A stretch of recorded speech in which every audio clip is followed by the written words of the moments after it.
Tere, olen Kairi ja tahan sinuga natukene jagada seda mõtet, mida mu käest nii palju kordi viimasel ajal millegipärast küsitud seoses konstellatsiooniga, et kas sa teed ka eravastuvõtte konstellatsioonis. Jah, ma teen eravastuvõtte ka konstellatsioonis. Mul on seal välja töötatud täiesti oma meetod, mida ma siis kasutan. See on läbi süsteemse vaate, süsteemse lahenduste. Ja see on see koht, mida ma uurin inimeses, et kus need pingekohad tema süsteemis on tekkinud. Ja sinna juurde ma seon ka kehapsühhoteraapiat, mida ma olen õppinud.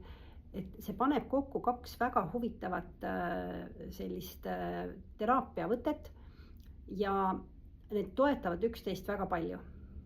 Sellepärast, et tulemus võib olla väga selline, kuidas ma ütlen, silmi avav ja inimesele arusaadav, sellepärast et me uurime tugevalt seda kohta, miks mingites olukordades ma ei liigu, miks mingites olukordades mul on suured blokeeringud või suured reaktsioonid. Ükskõik millised siis reaktsioonid, kas ma ei saa kellegiga hästi läbi, kes tekitab minust tohutut pinget.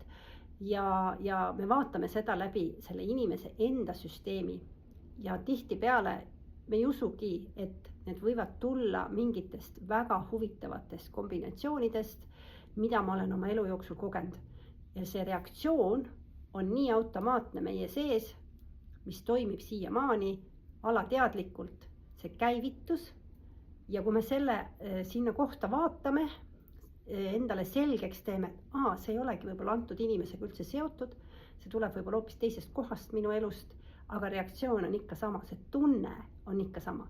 Nii et eravastuvõtul me uurime just seda, kuidas ära lahustada see tohutu pinge enda sees ja seda tunnet tuvastada, miks see just sellel ajahetkel reageerin ja miks ma just niimoodi käitun. Nii et oled südamest oodatud.